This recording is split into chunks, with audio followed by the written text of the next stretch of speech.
Lantas, siapakah calon yang akan diusung oleh PDI Perjuangan untuk Pilkada Jakarta mendatang? Untuk membahasnya, sudah bersama kami Aryo Seno Bagaskoro selaku juru bicara PDI Perjuangan dan juga ada Angga Putra Fidrian selaku juru bicara Anies Baswedan. Kita ke Mas Seno terlebih dahulu.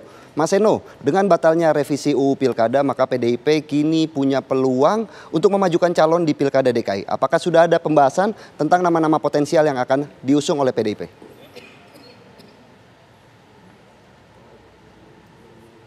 Ya Mas, jadi kami sejak kemarin sudah mengumumkan 169 daerah tambahan. Gelombang kedua pengumuman kami dari calon-calon kepala daerah yang akan kami usung menggunakan rujukan putusan MK yang terbaru nomor 60. Jadi bukan menggunakan aturan lama. Bahkan sebelum DPR kemudian membatalkan pembahasan mengenai revisi Undang-Undang Pilkada, sudah kami siapkan nama-nama sesuai dengan rujukan putusan MK. Tetapi memang daerah-daerah provinsi yang sangat strategis seperti Jakarta, Jawa Timur, kemudian Jawa Tengah, Jawa Barat, Banten, ini memang masih kami menunggu di gelombang terakhir pengumuman kita. Kami akan umumkan beberapa saat lagi. Termasuk Jakarta, yang ini menjadi bahasan paling hot beberapa minggu terakhir, beberapa hari terakhir. Hari ini kami punya peluang untuk mengusung calon sendiri dan nama-nama yang beredar banyak sekali.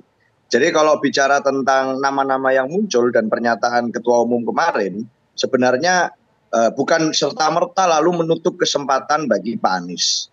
Persoalan yang disampaikan oleh Bu Mega sebenarnya adalah prinsipnya simpel.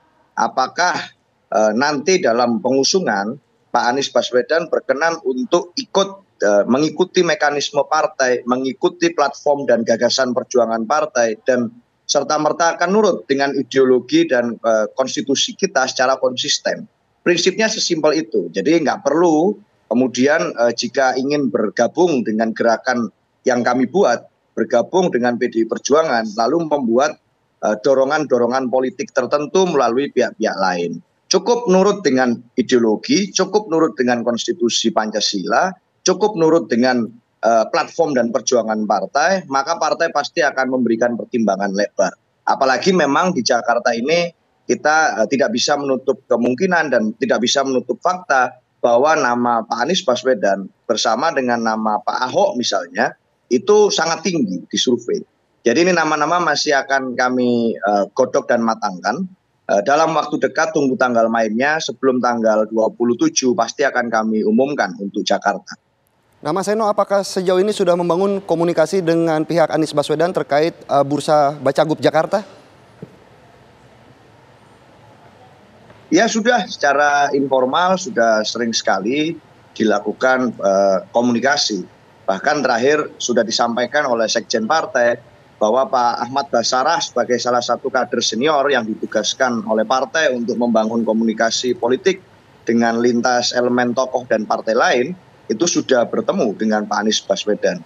Jadi memang secara gagasan kan di Pilpres kemarin, kita misalnya mencocokkan kesamaan-kesamaan pemikiran, salah satunya misalnya terkait dengan concern tentang menjaga demokrasi substansial, menjaga terkait dengan nilai-nilai anti nepotisme, kolusi, lalu juga tentang bagaimana menghadapi kekuatan politik yang tidak menginginkan demokrasi itu tumbuh dengan baik.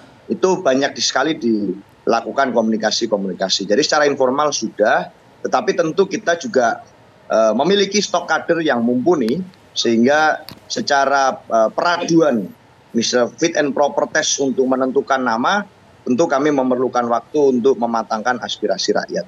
Saya rasa itu, Mas. Mas Seno, sebelumnya politisi PDIP Masinton Pasaribu juga sempat mengatakan akan mengawal Anies mendaftar ke KPU. Tapi kemarin Ibu Megawati justru membuat statement yang mengindikasi tidak tertarik untuk mengusung Anies. Sebenarnya seperti apa sikap resmi dari partai PDIP ini, Pak? Ya nanti sikap resminya kan akan dimunculkan pada saat pengumuman. Jadi tinggal tunggu beberapa hari lagi akan kami umumkan nama yang kami usung di Jakarta. Tetapi sekali lagi harus saya tegaskan, yang disampaikan Ibu kemarin sebenarnya berlaku tidak hanya untuk Pak Anies Baswedan, tetapi untuk semua tokoh-tokoh yang tertarik untuk bersama dengan PDI Perjuangan di dalam pemilu. Itu memang syaratnya sederhana, yaitu nurut pada ideologi Pancasila, nurut pada konstitusi UUD 45, nurut terhadap platform gagasan partai. Yang itu tentu saja kalau di PDI Perjuangan no one should be bigger than the club. Kami punya pengalaman politik panjang di sejarah Indonesia berhadapan dengan pengkhianatan demi pengkhianatan. Yang itu tidak hanya mengkhianati kami sebagai partai, tetapi juga bicara tentang mengkhianati komitmen kebangsaan. Ini banyak sekali contoh aktor yang bisa saya sebut di dalam proses tersebut. Maka dari itu tentu di dalam membangun visi kepartaian yang selaras dengan gerakan di lapangan, tidak hanya omon-omon pada saat pemilu, tidak hanya membangun narasi, tetapi disertai dengan konsistensi komitmen, maka tentu saja perlu adanya kesamaan visi antara kami sebagai partai dengan nama-nama tokoh yang berminat untuk bersama dengan PDI Perjuangan. Jadi yang disampaikan Bu Mega itu di dalam koridor itu tidak perlu kan disampaikan Bu Mega bahwa Bu Mega melihat ada orang berpakaian baju hitam merah lalu menggunakan banner dan meminta PDI Perjuangan untuk mengusung nama-nama. Saya rasa kalau di PDI Perjuangan kami tidak mengenal proses seperti itu. Yang kami kenal adalah pencocokan kesamaan-kesamaan visi, kesamaan concern, kesamaan pandangan tentang masa depan bangsa, dan itu tidak perlu dilakukan dengan menggunakan daya paksa dari luar. Itu yang disampaikan Bu Mega. Jadi siapapun yang tertarik untuk bersama dengan PDI Perjuangan, rambu-rambunya seperti itu. Tidak eksklusif bicara tentang hanya Pak Anies Baswedan saja. Jadi bukan berarti menutup peluang kemungkinan untuk Pak Anies, tetapi sebaiknya siapapun yang ingin bersama dengan PDI Perjuangan di pemilu besok bisa menghargai mekanisme dan rambu-rambu partai.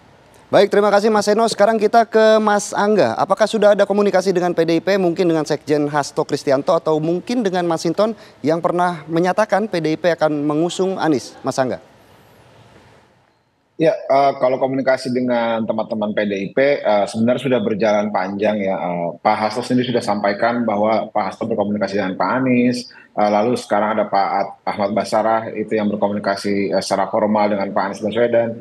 Dan kalau ketemu teman-teman politisi Anies PDIP yang lain juga sebenarnya itu dilakukan gitu ya, dengan Bang Masinton dan lain-lainnya gitu. Jadi sebenarnya kalau komunikasi informal sejak awal sih berlangsung baik dan aman gitu ya, tidak ada masalah yang berarti gitu. Tinggal memang kan perlu ada bentuk-bentuk formal antara Pak Anies Baswedan dengan PDIP gitu. Itu yang mungkin bisa ditindaklanjuti kemudian. Tapi sejauh ini komunikasinya lancar, berjalan baik, tidak ada masalah yang berarti gitu. Mas Angga, lantas mau nggak sih Anies patuh kepada PDIP, Mas? Sebenarnya kalau misalnya ditanyakan apakah Pak Anies patuh dan nurut dengan ideologi partai, platform partai gitu ya, sejauh ini alhamdulillah Pak Anies Baswedan juga selama memimpin Jakarta kan juga berpihak pada kaum yang tertinggal gitu ya, pada kaum miskin kota, kepada PKL dan lain-lainnya. Jadi secara ideologi partai pun nilai-nilai membela rakyat kecil pun tidak ada perbedaan yang signifikan gitu. Lalu juga Pak Hasto kemarin sempat bilang kaitan dengan lingkungan, harus bercerminkan kaitan dengan lingkungan dan lain-lain, dan itu yang pegang sama Pak Anies Baswedan selama jadi gubernur di DKI Jakarta, sehingga tidak akan ada masalah yang ideologis yang terpisah gitu antara PDI Perjuangan dan Pak Anies Baswedan, sehingga semoga nanti diskusi-diskusinya bisa lebih lancar lagi, karena itu yang perlu dilakukan berikutnya gitu ya. Apakah visi misinya yang pasti secara nilai sama, tinggal nanti dicocokkan kaitan dengan apa yang mau dibawa di Jakarta, visi misinya dan lain-lain. Tapi sejauh ini kayaknya nggak ada perbedaan yang signifikan antara PDIP dan Pak Anies Baswedan sendiri gitu. Mas Seno, sekarang saya mau ke Mas Seno. Mas Seno, bagaimana kemudian PDIP memandang sosok Anies Baswedan? Apakah memang sudah sesuai dengan ideologi dari PDIP? Ya, kalau bicara tentang proses dinamika sejarah, memang kita tidak bisa menutup fakta bahwa di pilkada sebelumnya misalnya kita pernah berkontestasi di Pilgub Jakarta. Dan tentu saja saat bicara tentang pendukung masing-masing, itu kan kemarin dulu itu menyisakan dua pendukung blok yang sama-sama militansinya tinggi.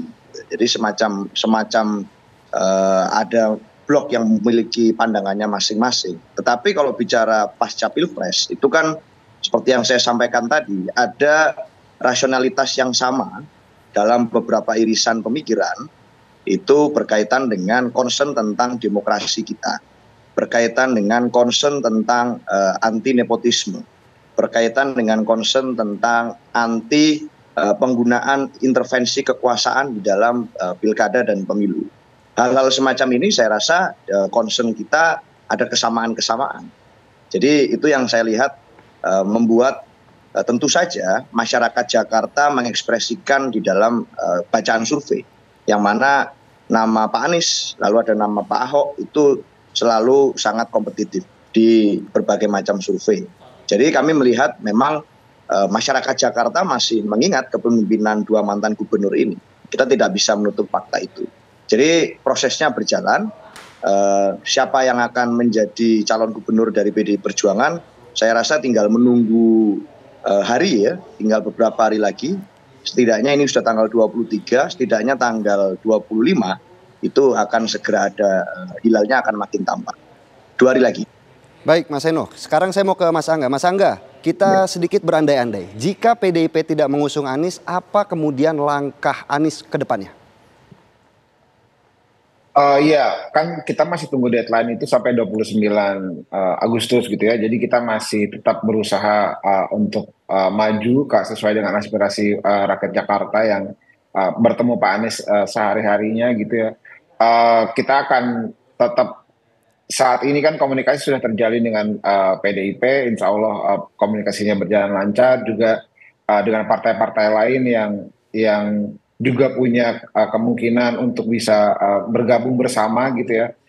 Kita lihat nanti komunikasi politik ke depan, tapi sejauh ini kita ngerasa bahwa deadline-nya masih tanggal 29, semua hal masih bisa terjadi gitu, tapi sesuai tadi yang sempat Mas Seno bilang bahwa kita sudah punya kesamaan visi, kesamaan nilai gitu. Itu yang kita akan kejar lebih dulu kira-kira gitu. Mas Angga, apakah ada kemungkinan bagi Anies untuk kembali merajut hubungan dengan pihak PKS ataupun Nasdem untuk menunggu deadline hingga tanggal 29?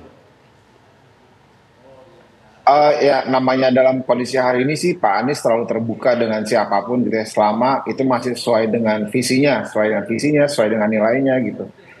Sejauh ini tidak ada komunikasi dengan pihak-pihak lain pasca putusan MK. Sejauh ini komunikasinya masih dengan PDI Perjuangan. Semoga kita lihat nanti sampai di waktunya tiba. Baik, terima kasih Mas Angga selaku juru bicara Anies Baswedan dan juga Mas Seno selaku juru bicara PDI Perjuangan atas waktunya.